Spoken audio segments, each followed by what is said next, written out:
అలానే మిస్సెస్రావు 2 ఏళ్ల క్రితం ఒక లేడీ కేజీల కొద్దీ బంగారం తీసుకొస్తూ శంషాబాద్ ఎయిర్పోర్ట్లో దొరికారు. ఆ సందర్భంగా ఇన్వాల్వ్మెంట్ పెద్ద స్థాయిలో ఉండేటువంటి ఐఏఎస్లు కొంతమంది, ఐపీఎస్లు కొంతమంది ఇన్వాల్వ్ అయ్యారు. దాంతో ఆవిడ బయటపడ్డారు, కేజీల కొద్దీ బంగారం తీసుకుని వస్తూ విదేశాల నుంచి. ఆ న్యూస్ మీడియాలో వచ్చింది. ఆ మీడియాలో వచ్చిన న్యూస్ని సోషల్ మీడియాలో ప్రొజెక్ట్ చేశారు. దాన్ని రీట్వీట్ చేశారు ఒక జర్నలిస్ట్. ఆయన్ని ఆ రోజు ఉన్నటువంటి ఆంధ్రప్రదేశ్ ప్రభుత్వం అరెస్ట్ చేసింది. అలాగే తెలుగుదేశం పార్టీ మీడియా విభాగానికి సంబంధించి కోఆర్డినేటర్ కూడా ఆ సందర్భంగా అరెస్ట్ చేసింది, రీట్వీట్ చేసినందుకు ఆ న్యూస్ని. అంటే ఆ న్యూస్ని ఎందుకు అంత సీరియస్గా తీసుకుంది అని అంటే, ప్రస్తుతం లిక్కర్ స్కామ్లో నిందితుడిగా ఉన్నటువంటి ఐఏఎస్ కన్ఫర్డ్ ఐఏఎస్ ఎవరు? ఈయన మిసెస్ ఈమె. సో ఆమె 2 సంవత్సరాల క్రితం ఎయిర్పోర్ట్లో కేజీల కొద్ది బంగారం తీసుకొస్తూ దొరికింది అనేటువంటి న్యూస్ బయటకు వచ్చింది. ఆ రోజున ఇండైరెక్ట్గా న్యూస్ రాశారు. ఇప్పుడు డైరెక్ట్గా సోషల్ మీడియాలో కానీ న్యూస్లో కానీ వస్తుంది. ధనంజయ రెడ్డి ఈయన కన్ఫర్డ్ ఐఏఎస్. ఆ కన్ఫర్డ్ ఐఏఎస్కి క్వాలిఫికేషన్ లేదు ఆయనకి, కానీ రాజశేఖర రెడ్డి గారు ముఖ్యమంత్రిగా ఉన్నప్పుడు దాన్ని సాధ్యం చేశారు. ఇవ్వడానికి రూల్స్ లేవు. ఆయనేమో cadre, Andaman Nicobar cadre. Conferred ఎక్కడ అయ్యారు? ఆంధ్రప్రదేశ్లో అయ్యారు, ఉమ్మడి ఆంధ్రప్రదేశ్లో. ఎలా ఇస్తారు కన్ఫర్డ్ ఐఏఎస్? సరే, కన్ఫర్డ్ ఐఏఎస్ ఇచ్చారు. ఇచ్చిన తర్వాత జగన్మోహన్ రెడ్డి గారికి ఈయన షాడో సీఎంగా వ్యవహరించారు అప్పట్లో. ఈయన గురించి కథలుగా చెప్తుంటారు వైఎస్ఆర్ కాంగ్రెస్ పార్టీ వాళ్ళే, వేరే వాళ్ళు కాదు. వైఎస్ఆర్ కాంగ్రెస్ పార్టీ వాళ్ళే చెప్తుంటారు. ఒక్కొక్కరు ఒక్కొక్క రకంగా ఈయనకు సంబంధించినటువంటి కథల్ని చెప్తూ ఉంటారు. ఈయన బాధితులు కూడా చాలా మంది ఉన్నారు. ఇంతకీ ఈయన గురించి ఎందుకు చెప్తున్నామనంటే, లిక్కర్ స్కామ్లో ఏ విధంగా అవినీతి జరిగింది, దీనికి సూత్రధారి ఎవరు, పాత్రధారి అంటే మొత్తం పాత్రధారులు అందరూ వస్తూ ఉన్నారు. సూత్రధారి ఇంతవరకు రాలా. సూత్రధారి రాబోయేటువంటి రోజుల్లో వస్తారని అంటున్నారు. సూత్రధారికి సమ్మన్లు కూడా ఇచ్చారని చెప్పి తెలుస్తూ ఉంది. నిజంగా ఆ సమ్మన్లు ఇచ్చారు కాబట్టే అత్యవసరంగా కొంతమంది న్యాయ నిపుణులతో ఆయన సమావేశం అయ్యారు యలహంక ప్యాలెస్లో. మరి ఆ సమ్మన్లు అన్ని ఉంటే కనుక ఖచ్చితంగా విచారణకి హాజరు కావాల్సి వస్తుంది అని చెప్పి ఒకటి వినిపిస్తుంది అన్అఫిషియల్గా.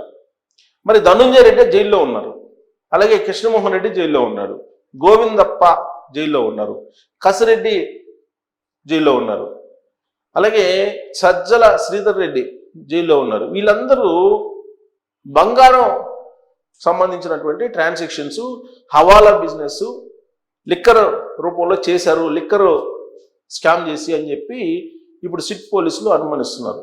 సిట్ చాలా దీన్ని వేగవంతంగా విచారణ చేస్తుంది. సిట్కి ఇప్పటి వరకు ఉన్నటువంటి సమాచారాన్ని ఎప్పటికప్పుడు ఈడీకి కూడా పంపిస్తూ ఉంది. ఏ క్షణమైనా ఈడీ ఎంటర్ అయ్యేటువంటి అవకాశం ఉంది. ఈడీ వన్స్ ఎంటర్ అయిందంటే మాత్రం ఈ కేసు మరొక లెవెల్కి దర్యాప్తుకి వెళ్తుంది.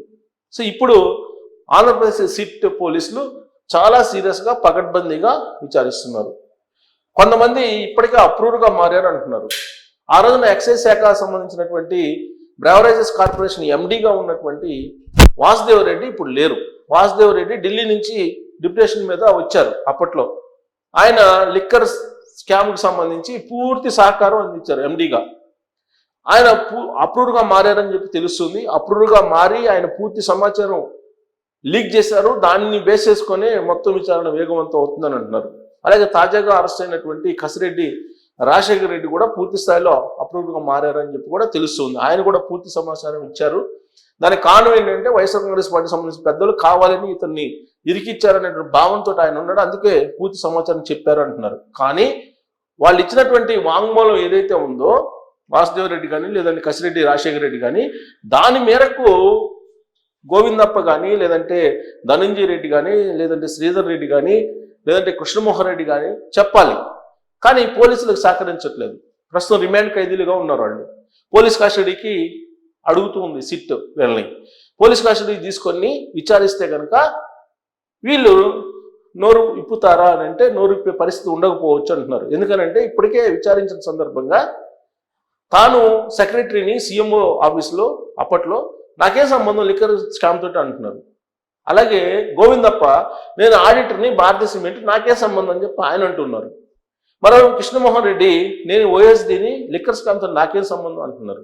ఇక కసిరెడ్డి రాజశేఖర రెడ్డి అయితే తొలి రోజుల్లో నేను ఐటీ అడ్వైజర్ని, లిక్కర్ స్కామ్తో నాకేం సంబంధం అన్నారు. కాకపోతే పోలీసులు విచారణకి కొంతమేరకు సహకరించి ఆయన వాంగ్మూలం ఇచ్చారు, అప్రూవ్గా మారటానికి సిద్ధమయ్యారని కూడా తెలుస్తోంది. సరే, ఇవన్నీ పక్కన పెడితే ఇప్పుడు ధనంజయ రెడ్డిని, అలాగే కృష్ణమోహన్ రెడ్డి, గోవిందప్పని వీళ్ళ ముగ్గురిని పోలీస్ కస్టడీ తీసుకుంటే వీళ్ళు సహకరిస్తారా అని అంటే దాదాపుగా విచారణ సందర్భంగా 60 నుంచి 70 ప్రశ్నలు వేస్తే ఏ ఒక్కదానికి సమాధానం చెప్పలేదు అని తెలుస్తుంది. రిమాండ్ రిపోర్ట్లో కూడా అదే పొందుపరిచారు సిట్ పోలీసులు. మరి ఇప్పుడు మళ్ళా పోలీస్ కస్టడీకి తీసుకొని కోర్టు అనుమతి మేరకు ఏం విచారిస్తారు, ఎలా విచారిస్తారు అంటే వాళ్ళ విచారణకి సహకరించడం అవకాశం లేదు. ఎందుకనంటే ఎవరైతే సూత్రధారి ఉన్నారో ఆ సూత్రధారి పేరు చెప్పట్లేదు, ఇప్పటి వరకు ఎవరు ఆ సూత్రధారి పేరు చెప్పట్లేదు అని చెప్పి తెలుస్తుంది. ఈవెన్ సాయిరెడ్డి కూడా ప్రెస్ మీట్ పెట్టారు. ప్రెస్ మీట్ పెట్టి ప్రెస్తో మాట్లాడి అన్ని రకాల ఇన్ఫర్మేషన్స్ లీక్ చేశారు. కసిరెడ్డి రాజశేఖర రెడ్డి గురించి చెప్పాడు, అలాగే లిక్కర్ స్కామ్ సంబంధించినటువంటి కొన్ని అంశాలు లీక్ చేశారు. కానీ సూత్రధారి పేరు చెప్పడానికి మాత్రం ఆయన ఇష్టపడలా. అంటే దీని వెనక ఏదో జరుగుతుంది అనేటువంటి అభిప్రాయం కలుగుతుంది. అసలు నిజాలు బయటకు రావాలంటే నార్కో టెస్ట్ పెట్టాలి.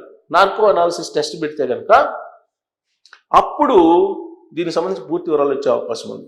ధనంజయ రెడ్డి కానీ, కృష్ణమోహన్ రెడ్డి కానీ, లేదా బాలాజీ గోవిందప్పని కానీ వీళ్ళ ముగ్గురు విచారణ సందర్భంగా నార్కో అనాలిసిస్ టెస్ట్ చేస్తే అప్పుడు నార్కోటిక్ టెస్ట్ చేస్తే కనుక ఈ నార్కోటిక్ టెస్ట్లో మొత్తం బయటకు వచ్చే అవకాశం ఉందని చెప్పి ఇప్పుడు పోలీసులు భావిస్తున్నారు.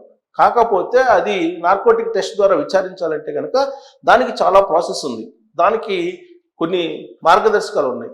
ఆ మార్గదర్శకాలను ప్రభుత్వం అనుమతించాలి. ఇవన్నీ చాలా ఉన్నాయి. సో కేంద్ర హోంశాఖకు కూడా సమాచారం ఇవ్వాల్సి ఉంటుంది. నార్కోటిక్ టెస్ట్ చేస్తే పూర్తి సమాచారం వచ్చేటువంటి అవకాశం ఉందనేటువంటి డిమాండ్ ఇప్పుడు తెలుగుదేశం పార్టీ నుంచి కూడా వస్తుంది. మరి ఆ తరహా టెస్ట్ చేస్తారా అని అంటే ఇప్పటి వరకు ఎవరికి చేయాలి. Land scam, sand scam, liquor scam, ఇన్ని స్కాములు బయటకు వస్తున్నాయి. ఇన్ని స్కాముల్లో కూడా ఏ ఒక్కరికి నార్కోటిక్ టెస్ట్ చేయలేదు. బట్ ఈ కేసులో నార్కోటిక్ టెస్ట్ చేసి ఆధారాలు రాబట్టాలి అనేటువంటి డిమాండ్ వస్తుంది. కారణం ఏంటంటే వాళ్ళు విచారణకు సహకరించట్లేదు అని చెప్పి. యాక్చువల్గా వీళ్ళు ఎలా చేశారు, అంతర్జాతీయంగా బంగారాన్ని కొనుగోలు చేసి ఈ బంగారం ద్వారా బ్లాక్ మనీని దాచారు. బంగారం రేట్ ఎందుకు పెరుగుతుంది అనుకున్నాం. కేజీల కొద్ది బంగారం ఆ రోజు ఉన్నటువంటి తెలంగాణలో ప్రభుత్వంలో ఉన్న పెద్దలు, అలాగే ఆంధ్రప్రదేశ్లో ఉన్నటువంటి పెద్దలు ఇద్దరు భారీగా కొనుగోలు చేశారు. అందుకే అంతర్జాతీయ మార్కెట్లో కూడా బంగారానికి డిమాండ్ వచ్చింది, దేశీయ మార్కెట్లో కూడా డిమాండ్ వచ్చిందని చెప్తున్నారు. సో అంతర్జాతీయ మార్కెట్లో డిమాండ్ రావాలంటే అన్ని దేశాలకు సంబంధించిన కొనుగోలు పెరగాలి. భారతదేశం యొక్క కొనుగోళ్లు ఎక్కువ పెరిగినాయి. గత 4 సంవత్సరాల నుంచి దాదాపు 40% పెరిగినాయి. పోనీ కొనుగోలు చేసే వాళ్ళు కస్టమర్స్ ఉన్నారంటే కస్టమర్స్ లేరు అని చెప్పేసి బంగారం షాపులో చెప్తున్నారు. మరి ఈ బంగారం అంతా ఎవరు కొనుగోలు చేశారంటే ఇదిగో లిక్కర్ స్కామ్కి సంబంధించినటువంటి. సో సౌత్ ఇండియా లిక్కర్ స్కామ్కి సంబంధించి వీళ్ళు చేసింది ఏంటంటే జనరల్గా బ్లాక్ మనీ అంటే బ్లాక్ మనీని పంపిస్తారు వేరే దేశాలకి, హవాలా రూపంలో పంపిస్తారు. కానీ వినూత్నంగా చేశారు ఇది. మొత్తం డబ్బుని గోల్డ్ రూపంలో మార్చి గోల్డ్ను తరలించారు ఇతర దేశాలకు కూడా అని చెప్పి తెలుస్తుంది. అసలు ఎన్ని కేజీల బంగారాన్ని తరలించారో విదేశాలకి ఇప్పుడు సిట్ పోలీసులు అన్వేషణ కొనసాగిస్తున్నారు. ప్రాథమికంగా తెలిసిన దాని ప్రకారం 400 కోట్ల రూపాయలకు సంబంధించినటువంటి విలువైనటువంటి బంగారాన్ని కొనుగోలు చేశారు అని చెప్పి తెలుస్తుంది 2 షాపుల నుంచి. మరి మిగతా డబ్బులు ఏ షాపుల నుంచి కొనుగోలు చేశారంటే బులియన్ మార్కెట్లో డైరెక్ట్గా బులియన్ సంబంధించినటువంటి ఏజెంట్లను పట్టుకొని అక్కడ స్మగ్లింగ్ బంగారాన్ని పెద్ద ఎత్తున కొనుగోలు చేసి దాచారు. కేజీల కొద్ది బంగారం, టన్నుల కొద్ది బంగారం కొన్నారని చెప్పి తెలుస్తుంది. కింటాల్ కొన్నారు, సంబంధించిన కింటాల్ కొన్నారని చెప్పి తెలుస్తుంది. అంటే దాదాపుగా పెద్ద ఎత్తున కరప్షన్ జరిగిందని చెప్పి సిట్ పోలీసులు అనుమానిస్తున్నారు. మరి ఆ కరప్షన్ డబ్బంతా గోల్డ్ రూపంలోకి వెళ్ళిందని అంటున్నారు. మరి 40% దేశీయ బంగారం రేటు పెరిగిందని అంటే మరి ఇలాంటి బ్లాక్ మనీ లేదంటే బులియన్ మార్కెట్లో ఉండేటువంటి పెద్దలను పట్టుకొని ఈ బంగారాన్ని అంత పక్కదోవ పట్టించిన కారణంగానే బంగారం రేటు ఇంత పెద్ద ఎత్తున పెరిగింది, సామాన్యులకు కూడా అందుబాటులో లేని విధంగా. ఈ గోల్డ్ రూపంలో ఏ విధంగా అసలు బ్లాక్ మనీని ఇన్ని లక్షల కోట్ల రూపాయలు ఎలా విదేశాలకు తరలించారంటే అమెరికాకు సంబంధించినటువంటి ఉయ్యూరు లోకేష్ అని డాక్టర్ ఆయన అమెరికాలో ఉంటుంటారు.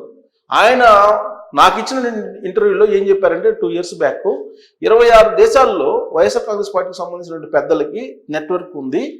ఇక్కడ సంపాదించినటువంటి డబ్బు, అక్రమంగా పోగేసినటువంటి డబ్బు ఆ 26 దేశాలకు పంపించడంతో పాటు క్రిస్టియన్ మిషనరీస్ ద్వారా దీన్ని వైట్ చేసుకునే ప్రయత్నం చేస్తున్నారని చెప్పి ఆయన చేసినటువంటి ఆరోపణ. ఆయన ఆంధ్రప్రదేశ్కి వచ్చిన సందర్భంగా ఆయన్ని పోలీసులు అదుపులోకి తీసుకున్నారు. ఆ తర్వాత అమెరికన్ ఎంబసీ ఇన్వాల్వ్ అయింది. ఇవన్నీ కూడా జరిగినాయి. మరి ఆ రోజు నిజంగానే ఆయన చెప్పింది దాంట్లో నిజం ఉందా అనే అనుమానం కలిగింది. కానీ ఇప్పుడు సిట్ విచారిస్తున్నటువంటి లిక్కర్ స్కామ్కు సంబంధించినటువంటి అంశాన్ని తీసుకుంటే మరి ఆయన చెప్పినట్టు విదేశాలకు పంపించి వైట్గా మార్చుకుంటున్నారు అంటే గోల్డ్ రూపంలో లేదంటే క్రిస్టియన్ మిషనరీల రూపంలో పంపించేసి దీన్ని మార్చుకొని ఉండవచ్చు అనేటువంటి ఒక అభిప్రాయానికి ఆంధ్రప్రదేశ్ సిట్ వస్తూ ఉంది. మరి ఈ మొత్తం వివరాలు రావాలంటే నార్కో టెస్ట్ అవసరమా కాదా అనే దాని మీద మీరు కామెంట్ చేయొచ్చు.